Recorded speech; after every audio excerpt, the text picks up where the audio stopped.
Hello दोस्तों, मैं अमित ओझा M high tutorial के यूट्यूब चैनल पर आपका स्वागत करता हूं। दोस्तों, जैसा कि मैंने पहले ही बताया था कि मैं इस चैनल पर मैथ्स के साथ साथ जीएस के भी वीडियोस अपलोड करूंगा। तो उसी क्रम में मैंने कल एक करंट अफेयर्स का वीडियो अपलोड किया था, जो कि प्रतियोगिता दर्पण का मई 2021 का करंट अफेयर्स था। उम्मीद करता हूं कि आपको वो करंट अफेयर्स का वीडियो पसंद आया होगा और मैं आगे भी करंट अफेयर्स को अपडेट करता रहूँगा। तब तक मैं चाहता हूँ कि आप मेरे चैनल को लगातार देखते रहें, क्योंकि इस पर मैं रोज़ कोई ना कोई वीडियो डाल रहा हूँ और मैं कंटिन्यूसली पर डे वीडियो डालता रहूँगा। और आपसे ये उम्मीद रखता हूँ कि आप मेरे चैनल को लाइक करेंगे और सब्सक्राइब करेंगे। अगर आपको मेरे वीडियोस पसंद आ रहे हैं तो आप चैनल को लाइक करते रहिए, सब्सक्राइब करते रहिए और रेगुलर बेसिस पर देखते रहिए। और मैं आपको एक चीज़ का भरोसा ज़रूर दिलाऊंगा कि मैं आपको आपकी सफलता को प्राप्त करने में निश्चित रूप से मददगार साबित होऊंगा। आप मुझ पर भरोसा करिए और मेरे द्वारा बनाए गए वीडियोस को रेगुलर बेसिस पर देखते रहिए। आज हम जो परसेंटेज हम लोगों ने स्टार्ट किया था, उसी से संबंधित कुछ नए प्रश्नों को देखेंगे और आज के वीडियोस में हम परसेंटेज को फिर से वापस रिवाइज करने वाले हैं और फिर से उससे संबंधित कुछ प्रश्नों को देखने वाले हैं। तो चलते हैं दोस्तों क्वेश्चन की तरफ। और पहला क्वेश्चन है कि किसी विद्यालय में 40% लड़के तथा 1458 लड़कियां हैं, तो लड़कों की संख्या ज्ञात करें। If 40% of the students in a school are boys and the number of girls is 1458, how many boys are there in the school? तो अब देखिए, सवाल में कहा गया कि 40% लड़के, तो मैंने पहले ही बताया है आपको कि जहाँ प्रतिशत है तो प्रतिशत को पहले फ्रैक्शन में चेंज कर लेना है। फ्रैक्शन में चेंज करने से हम लोगों को total value, approx total value मिल जाती है। तो 40% का मान हम लोग पहले भी पढ़ चुके हैं, कितना होता है, 2/5 के बराबर होता है। और मैंने बताया है कि 2/5 का मतलब क्या होता है, टोटल वैल्यू 5। और यहाँ स्टूडेंट्स की बात हो रही है तो टोटल नंबर स्टूडेंट कितने हो जाएंगे, 5। कह रहा है कि 5 का 40% बॉयज़ है, तो 5 का 40% कितना होगा, 2 होगा। तो बॉयज़ कितना, 2। अब ये समझिए आप कि यदि टोटल नंबर ऑफ स्टूडेंट्स 5 हैं, उसमें से 2 बॉयज़ हैं, 5 में से 2 लड़के हैं, तो लड़कियां कितनी होंगी, 5 में से 2 को घटा देंगे, 3 होंगी। तो बॉयज़ हो गए 2, तो गर्ल्स 3। अब सवाल में कहता है कि 1458 लड़कियां हैं, इसका मतलब अगर टोटल नंबर ऑफ स्टूडेंट्स 5 हैं तो गर्ल्स कितनी हैं, 3। अब सवाल में टोटल नंबर ऑफ स्टूडेंट नहीं दिया है, लेकिन अगर हम उससे तुलना करेंगे तो गर्ल्स 3 है और सवाल में गर्ल्स कह रहा है 1458। इसका मतलब 3 जो है किसके बराबर है, 1458 के बराबर है। तो 3 यूनिट 1458 के बराबर है, तो 1 यूनिट किसके बराबर होगा, 1458/3। डिवाइड करेंगे तो आएगा 486। इसका मतलब 1 यूनिट 486 के बराबर है। और कह रहा है कि बॉयज़ कितना है, 2 यूनिट है। तो जब 1 यूनिट 486 के बराबर है तो 2 यूनिट किसके बराबर होगा, 2 में 486 से गुना कर देंगे तो किसके बराबर होगा, 972 के बराबर। इसका मतलब कुल लड़कों की संख्या कितनी है, 972। दूसरा क्वेश्चन है कि यदि एम एन से 25% ज़्यादा धन कमाता है तो एन एम से कितना प्रतिशत धन कमाता है। तो यहाँ आपको क्लियर कट क्या करना है कि सबसे पहले 25% का फ्रैक्शन निकालना है। 25% किसके बराबर होता है, 1/4। तो अब देखिए, जब 25% 1/4 के बराबर होता है तो हम लोग मान लेते हैं कि एन 4 रुपया कमाता है, क्योंकि कह रहा है कि एन से 25% एम ज़्यादा कमाता है, तो एन 4 रुपया कमाएगा और उसका 25% कितना होगा, 1। तो एम कितना कमाएगा, 5 रुपये कमाएगा। 4 से 1 ज़्यादा, तो एन 4 रुपये कमाएगा, एम 5 रुपया। अब सवाल कहता है कि एन एम से कितना प्रतिशत कम कमाता है। तो मैंने पहले ही बताया आपको कि पहले तो डिफरेंस देखना है कि कितना कम कमा रहा है। एन 4 कमाता है, एम 5 कमाता है, तो 1 रुपया कम कमा रहा है, तो 1 रुपया कम कमा रहा है। लेकिन जब प्रतिशत कमाई पूछी जाती है तो जिसके बारे में पूछा जाता है या जितना कम ज़्यादा होता है उसको लिखते हैं ऊपर, जिससे तुलना करके पूछा जाता है उसको लिखते हैं नीचे, यानी डिनोमिनेटर में, और गुना 100 क्योंकि प्रतिशत में निकालना होता है। तो चूंकि n के बारे में पूछा जा रहा है, m से तुलना किया जा रहा है, तो n 1 रुपया कम कमाता है, m 5 रुपया कमाता है, तो 1/5 गुना 100, तो 20% की कमी होगी n की कमाई में m की तुलना में। ठीक है। अगला क्वेश्चन है कि एक ट्रेन में उतने ही डिब्बे हैं जितने की प्रत्येक डिब्बे में सीटें। एक डिब्बे में 25 व्यक्ति हैं जो उसकी क्षमता का 71 सहित 3/7% है। अधिकतम यात्रियों की संख्या ज्ञात करें यदि 20% स्थान हमेशा रिक्त रहे। अब एक चीज़ इसमें ध्यान दीजिएगा, पहले मैं इंग्लिश में क्वेश्चन पढ़ देता हूँ कि in a train there are as many wagons as there are number of seats in each wagon. In one wagon carrying 25% is filled with 71:3/7% of its capacity. Find the maximum number of passengers that can be accommodated if it has minimum 20% seats always vacant. तो आप एक चीज़ इसमें ध्यान रखिएगा कि एक तो ये कह रहा है कि ट्रेन में उतने ही डिब्बे हैं जितने की सीटें। दूसरा कह रहा है कि एक डिब्बे में 25 व्यक्ति बैठे हैं और वो जो 25 व्यक्ति हैं उस डिब्बे में जो कैपेसिटी है, तो ये जो 25 व्यक्ति हैं ये उस डिब्बे की क्षमता का 71:3/7% है। तो आपको अधिकतम यात्रियों की संख्या ज्ञात करनी है और तब जब 20% स्थान हमेशा रिक्त रहे। तो अब देखिए, सबसे पहले हमको ये देखना है कि 71:3/7% कितना होगा। तो ये आप पहले पढ़ चुके हैं कि 71:3/7% कैसे निकालेंगे, ये 5/7 के बराबर होगा। इसका मतलब हम अगर टोटल कैपेसिटी मान लेते हैं ट्रेन डिब्बे की 7, अगर टोटल कैपेसिटी डिब्बे की 7 है, यहाँ सॉरी ट्रेन लिख गया है, यहाँ आपको डिब्बा समझना है।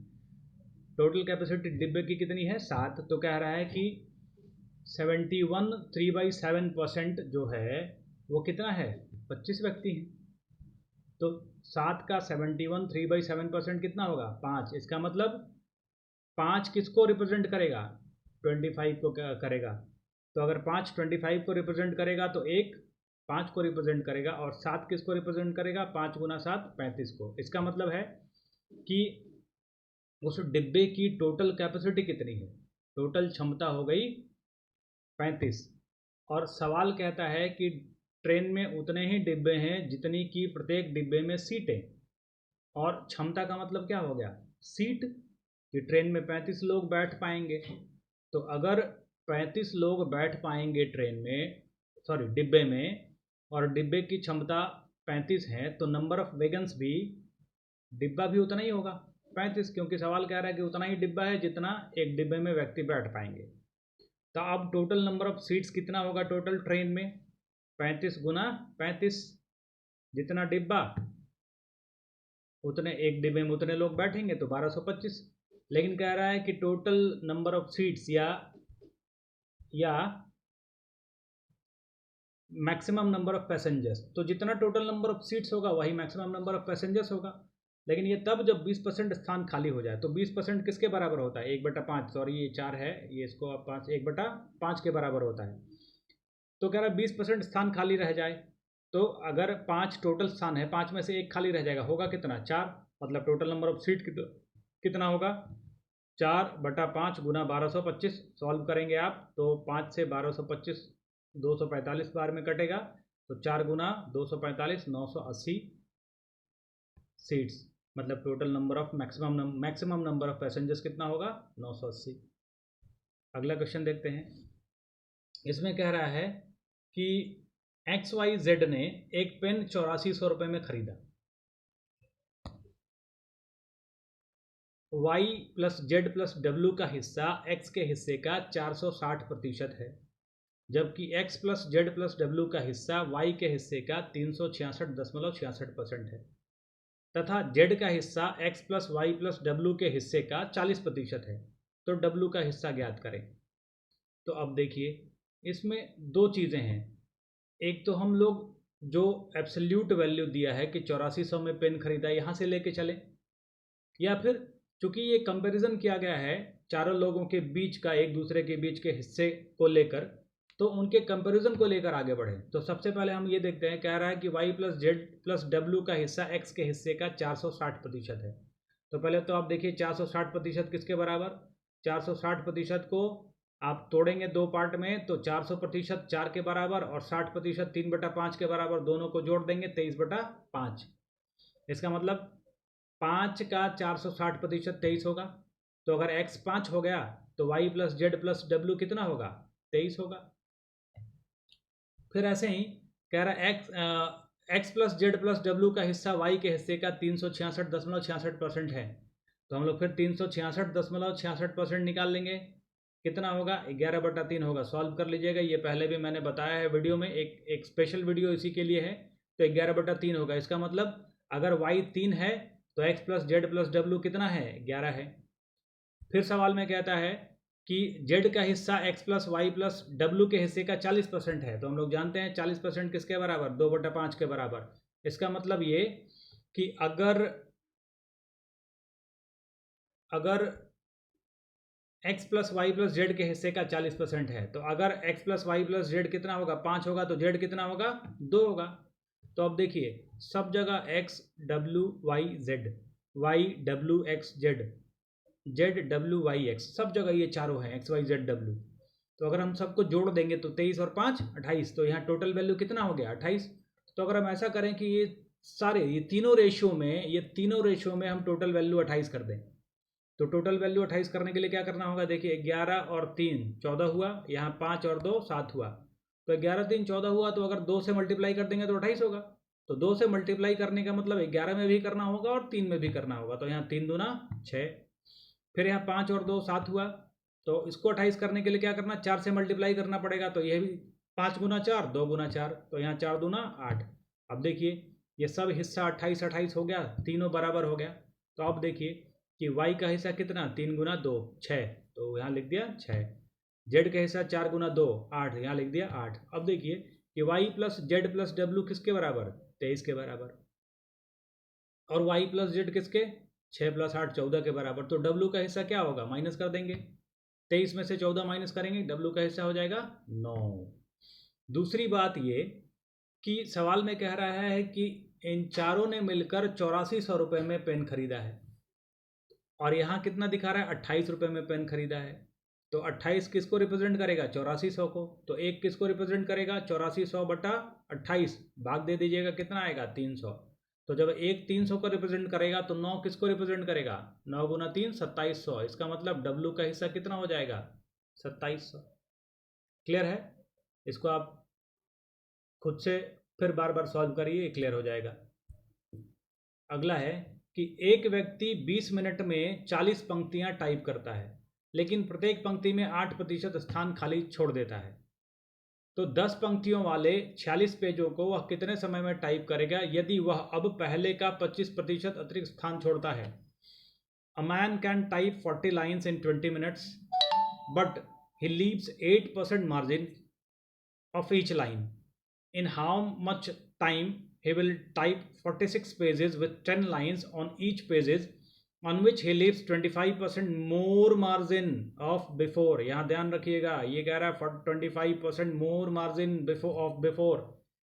इसको हम लोग सवाल में सॉल्व करते समय ध्यान देंगे। जैसे एक आदमी 20 मिनट में 40 लाइन टाइप करता है, तो एक मिनट में कितना लाइन टाइप करेगा, 40 में 20 से भाग देंगे, 2 लाइन। अब देखिए इसमें कहता है कि प्रत्येक लाइन में, प्रत्येक पंक्ति में 8% खाली स्थान छोड़ता है। इसका मतलब ये है कि अगर एक लाइन में 100 लेटर वो लिखता है तो 8 लेटर का जगह छोड़ देगा। तो अगर 100 लेटर लिखता है, 8 लेटर का जगह खाली छोड़ दिया, तो कितना लेटर लिखा, 92 लेटर लिखा। अब 92 लेटर लिखने का मतलब है कि उस लाइन का कितना परसेंट यूज़ किया उसने, 92% यूज़ कर लिया। ठीक है, तो अब 2 लाइन में कितना यूज़ करेगा वो, 2 × 92%। सवाल कहता है कि 10 लाइन लिखना है उसको, 46 पेज टाइप करना है उसको, लेकिन अब वो मार्जिन जो है पहले का 25% ज़्यादा, तो पहले मार्जिन कितना था 8%, अब पहले मार्जिन था 8%, 8%, अब इसका 25% ज़्यादा, तो 8% का 25% कितना होता है, 25% होता है आपका किसके बराबर, 1/4 के बराबर। तो 8 में 4 से भाग देंगे कितना आएगा 2, मतलब अब 2% ज़्यादा छोड़ेगा। तो पहले 8% छोड़ता था, अब छोड़ेगा 10%, इसका मतलब अब यूज़ कितना करेगा 90%। तो अब कितना होगा 46 इंटू 10 इंटू 90%। तो अगर आप टाइम कितना लगेगा, तो इतना टाइम, इतना लाइन वो लिख टाइप करता है नए वाले कंडीशन में। पुराने कंडीशन में 2 लाइन में इतना टाइप करता है, तो टाइम कितना लगेगा 46 गुना 10/90 में 2 गुना 92 से भाग दे दीजिए, कितना आ गया। सॉल्व करेंगे आप इसको तो 46 से 2 बार में 92, 2 से 5 बार में, 2 से 45 बार में, 45 गुना 5 225 मिनट लगेगा उसको ये टाइप करने में। क्लियर है। चलिए अगला क्वेश्चन देखते हैं। कह रहा है एक मजदूर एक सप्ताह में 40 घंटे काम करता है और 1600 रुपये कमाता है। यदि उसका प्रति घंटे वेतन 40% बढ़ता है तथा कार्य 25% कम करता है तो आय में प्रतिशत परिवर्तन ज्ञात करें। A labour works 60 hour per week and earns 1600 rupees as wages. If his per hour wages increased by 40% and duration of work is reduced by 16 2 by 3%, then find the percent change in his income. तो दो चीज़ देखिए कि उसका जो मजदूरी है वो 40% बढ़ जा रहा है और उसका ड्यूरेशन ऑफ वर्क मतलब जो काम करने का समय है वो 16 सही 2/3% कम हो जा रहा है। तो उसका प्रतिशत चेंज निकालना है, आय में प्रतिशत परिवर्तन निकालना है। दो चीज़ें हैं दोस्तों इसमें कि अगर आपको किसी भी चीज़ में परसेंटेज चेंज निकालना है तो वहाँ एब्सोल्यूट वैल्यू से कोई लेना देना नहीं होता है। अगर हम चाहें तो उस एब्सोल्यूट वैल्यू को छोड़ सकते हैं। जैसे यहाँ 1600 रुपये का हम इस्तेमाल नहीं भी करेंगे तब भी हम लोगों को कोई दिक्कत नहीं है, उससे हमारे सेहत पे कोई असर नहीं पड़ेगा, आपके क्वेश्चन के सोल्यूशन पे कोई फ़र्क नहीं पड़ेगा। तो हम लोग देखते हैं पहले तो कह रहा है कि उसका जो मजदूरी है 40% बढ़ गया, तो 40% बराबर 2/5। इसका मतलब अगर उसकी मजदूरी मान लेते हैं 5 रुपया, तो अगर उसकी मजदूरी 5 रुपये है तो 2 रुपया बढ़ गया, 40% बढ़ गया, तो अब मजदूरी कितनी हो गई 7 रुपया। अगर time of duration of work मतलब जो काम करने का समय है वो 25% कम हो गया, तो समय कितना 1/4 25%। मतलब अगर पहले 4 घंटा काम करता था तो अब 1 घंटा कम काम करेगा, क्योंकि 4 का 25% कितना होगा 1, तो अब काम करेगा 3 घंटा। तो पहले काम करता था 4 घंटा, अब काम करेगा 3 घंटा। तो सपोज कीजिए कि एक आदमी अगर 1 घंटे में 10 रुपया कमाता है और वो 10 घंटे काम करेगा लगातार, तो कितना कमाया टोटल 100 रुपया। इसका मतलब ये है कि इनकम क्या होता है, इनकम बराबर होता है मजदूरी और गुना समय। जितनी मजदूरी होगी जितना टाइम वो काम करेगा उतना कमाएगा। तो है इनकम हो गया 5 गुना 4 20 रुपया पहले इनकम था, अब हो गया 7 गुना 3 21 रुपया, बढ़ गया इनकम, कितना बढ़ा 1 रुपया। लेकिन आपसे पूछा जा रहा है कि प्रतिशत चेंज निकालिए, तो प्रतिशत चेंज कितना होगा 1 रुपया बढ़ गया है, तो 1/20, क्योंकि पहले से पूछा गया है 20 में बढ़ा है ना, तो 1/20 गुना 100 सॉल्व करेंगे कितना आएगा 5%, तो 5% उसका इनकम बढ़ेगा। अगला सवाल है किसी नगर की जनसंख्या 1,89,000 है, 4/9 लोग पुरुष तथा अन्य महिलाएं हैं, 50% पुरुष विवाहित हैं, तो प्रतिशत विवाहित जनसंख्या ज्ञात करें। और दूसरा है प्रतिशत विवाहित महिला ज्ञात करें।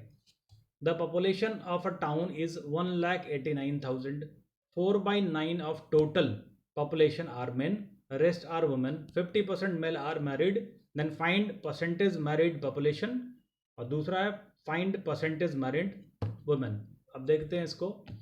टोटल पॉपुलेशन दिया हुआ है 1,89,000 और उसमें कह रहा है कि 4/9 मेल है, तो 4/9 मेल का मतलब क्या है कि 9 में से 4 पुरुष हैं।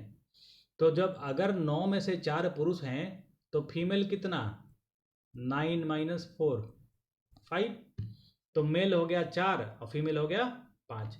अब सवाल में कहता है कि 50% पुरुष विवाहित हैं, तो अब 50% अगर 4 पुरुष हैं तो 4 का 50% कितना होगा 2, आधा इसका, तो 2 पुरुष विवाहित हैं। अब ये सोचिए कि अगर 2 पुरुष विवाहित हैं तो महिलाएं कितनी विवाहित होंगी संख्या में। तो जितने पुरुष विवाहित होंगे उतनी ही महिलाएं भी विवाहित होंगी, क्योंकि विवाह करने के लिए एक पुरुष के साथ एक महिला का होना ज़रूरी है। ऐसा तो नहीं कि 2 पुरुष विवाह कर लेंगे, आज के ज़माने में हो भी रहा है, नहीं, लेकिन यहाँ नहीं होगा। यहाँ 2 पुरुष के साथ 2 महिलाएं विवाहित होंगी। तो विवाहित महिलाओं की संख्या कितनी हो गई? 2। अब सवाल कह रहा है कि फाइंड परसेंटेज मैरिड पॉपुलेशन। ठीक है, चलिए, अब परसेंटेज मैरिड पॉपुलेशन का मतलब क्या है कि कितने टोटल लोग विवाहित हैं। अब दोनों टोटल लोग में पुरुष और महिला दोनों काउंट होगा। तो 2 पुरुष विवाहित हैं, 2 महिला विवाहित हैं, कितना हो गया? 4। 4 लोग विवाहित हैं कितने में? तो 9 में। तो परसेंटेज मैरिड पॉपुलेशन 4/9 गुना 100, इसको सॉल्व करेंगे तो आएगा 44:4/9%, 44 सही 4/9%। क्लियर है? अब दूसरा कहता है कि परसेंटेज मैरिड फीमेल। तो भाई अगर सिर्फ महिलाओं के बारे में पूछा गया कि कितनी प्रतिशत महिलाएं विवाहित हैं, तो यहाँ देखिए टोटल महिलाएं 5, विवाहित महिलाएं कितनी? 2। तो कितनी प्रतिशत है? तो निकाल लेंगे कि 5 में कितनी प्रतिशत हो गई, तो 2/5 गुना 100, सॉल्व करेंगे 40%। इसका मतलब 40% महिलाएं विवाहित हैं। ठीक है, आगे चलते हैं। अगला क्वेश्चन है कि किसी कंपनी में काम की मात्रा 50% बढ़ जाए तो आदमियों की संख्या में कितने प्रतिशत की वृद्धि की जाए कि काम पूर्व निर्धारित समय में ही पूरा कर लिया जाए तथा नए मजदूरों की कार्य क्षमता पुराने वाले मजदूरों से 25% अधिक हो।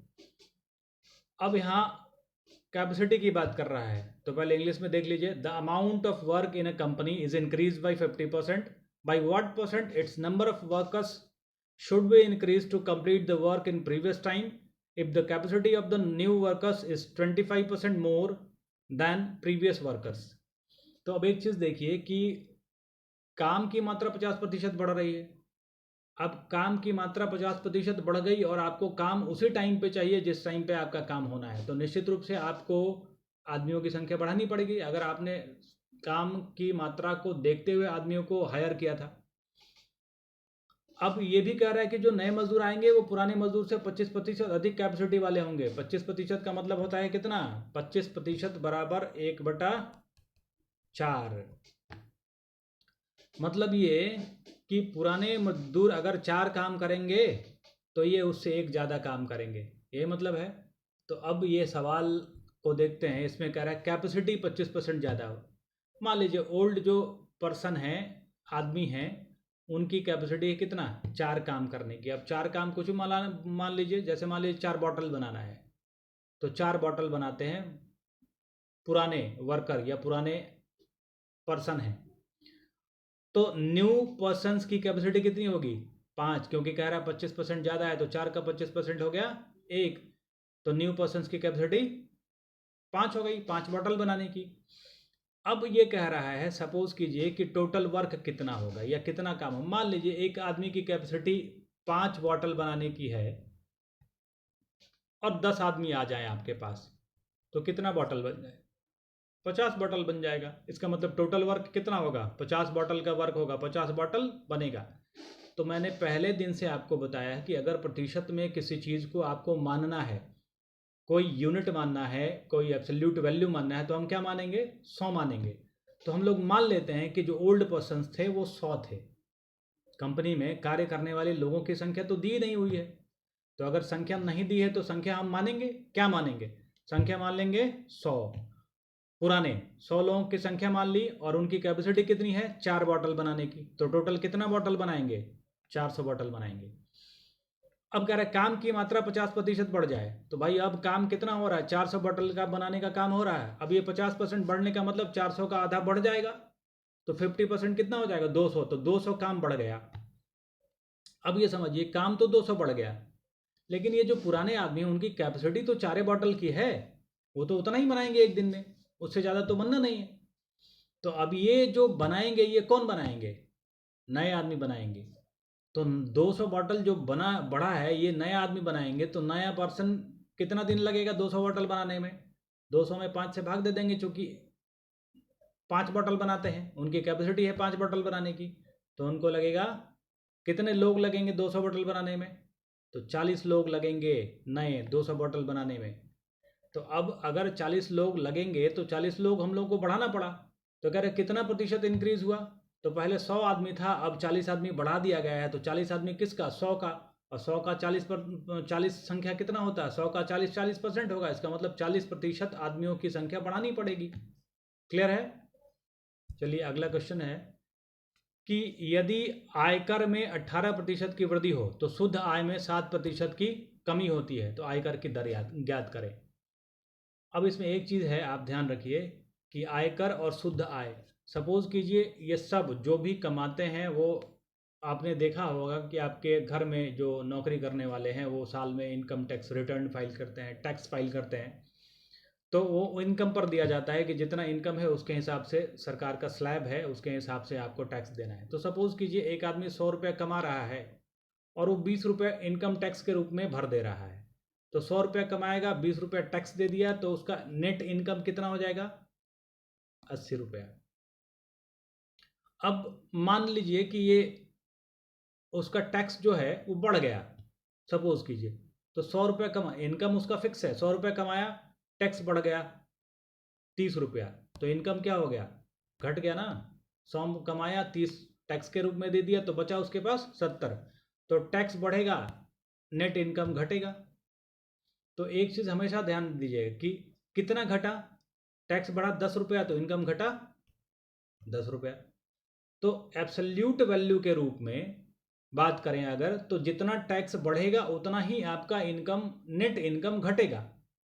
ठीक है? लेकिन यही मान अगर प्रतिशत के रूप में हो जाएगा तो ये अलग अलग हो जाएगा। अब जैसे देखते हैं, सपोज कीजिए कि 500 रुपये कमाया, 50 रुपया टैक्स भर दिया, तो नेट इनकम कितना हुआ? 450। फिर अगर 500 कमाया, 60 रुपया टैक्स भरता है, तो नेट इनकम 440। इसका मतलब 10 रुपया नेट इनकम कम हो गया, 10 रुपया नेट टैक्स बढ़ गया।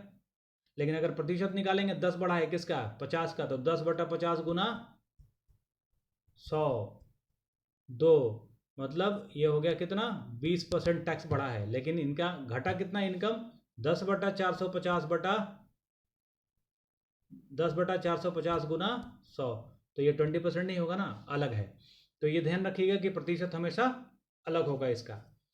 तो अब सवाल में कहता है कि 18% आयकर बढ़ गया और शुद्ध आय में 7% की कमी हो गई। तो अभी मैंने बताया कि एब्सोल्यूट वैल्यू, जितना आयकर बढ़ेगा, जितना इनकम टैक्स बढ़ेगा, उतना ही नेट इनकम में कमी होगी।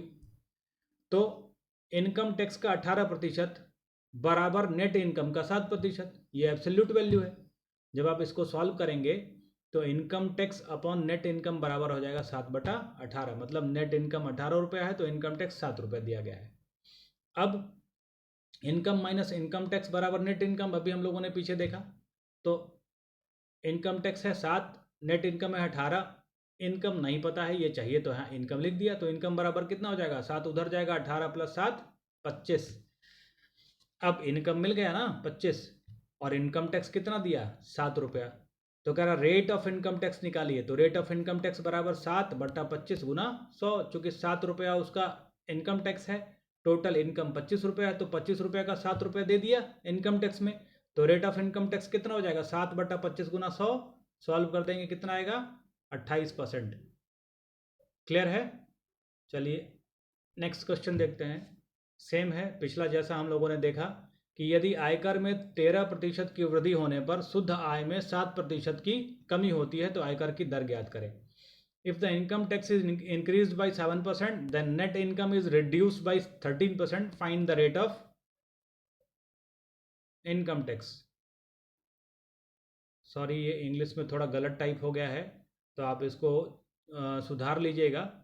ये उलट लिख गया हिंदी वाला, हम ध्यान देंगे कि यदि आयकर में 13% की वृद्धि होती है तो शुद्ध आय में 7% की कमी हो जाती है, तो आयकर की दर ज्ञात करें। अभी पीछे पढ़ा हम लोगों ने कि इनकम टैक्स का 13% बराबर नेट इनकम का 7%। तो सॉल्व करेंगे, इनकम टैक्स बटा नेट इनकम बराबर 7/13, 100 कैंसिल हो जाएगा, क्रॉस मल्टीप्लाई कर लेंगे। तो अब इनकम माइनस इनकम टैक्स बराबर नेट इनकम, पीछे देखा तो इनकम टैक्स है 7 रुपया, फिर नेट इनकम है 13 रुपया। इनकम नहीं पता है, इनकम निकालना है, तो इनकम की जगह आई लिख देंगे। देन आई बराबर 7 इधर चला आएगा, 13 + 7 20।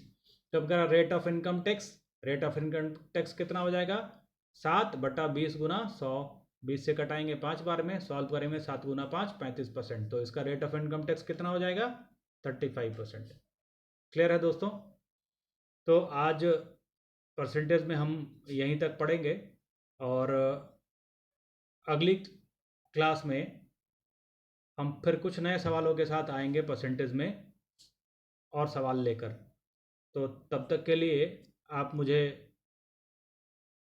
विदा कीजिए और हम फिर मिलेंगे अगली वीडियो में। और जाते जाते मैं आपको ये कहना चाहता हूँ कि मेरे वीडियोज़ अगर आपको पसंद आ रहे हैं, मेरे द्वारा पढ़ाए गए कंसेप्ट आपको अच्छे लग रहे हैं, तो आप वीडियो को लाइक कीजिए, साथ में सब्सक्राइब कीजिए और लोगों को भी इसमें जोड़िए, और लोगों को भी इस चैनल के साथ जोड़िए, ताकि इसका फ़ायदा और वैसे लोगों को भी मिल पाए जो पेड चैनल्स पर पैसे देकर पढ़ने में सक्षम नहीं है। क्योंकि ऐसे बहुत सारे चैनल चल रहे हैं जो आपको पढ़ाने के लिए या वीडियोस देखने के लिए डिमांड करते हैं कि आप सब्सक्रिप्शन लीजिए, इतना चार्ज होगा, इतना आप कोर्स खरीदिए। तो आपको यहाँ इसकी ज़रूरत नहीं है। आप और लोगों को इसमें जोड़िए ताकि वो भी इसका लाभ ले सकें। और नेक्स्ट वीडियो तक के लिए हम लोग एक दूसरे को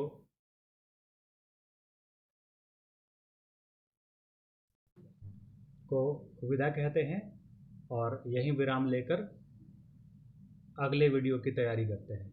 तो तब तक के लिए धन्यवाद।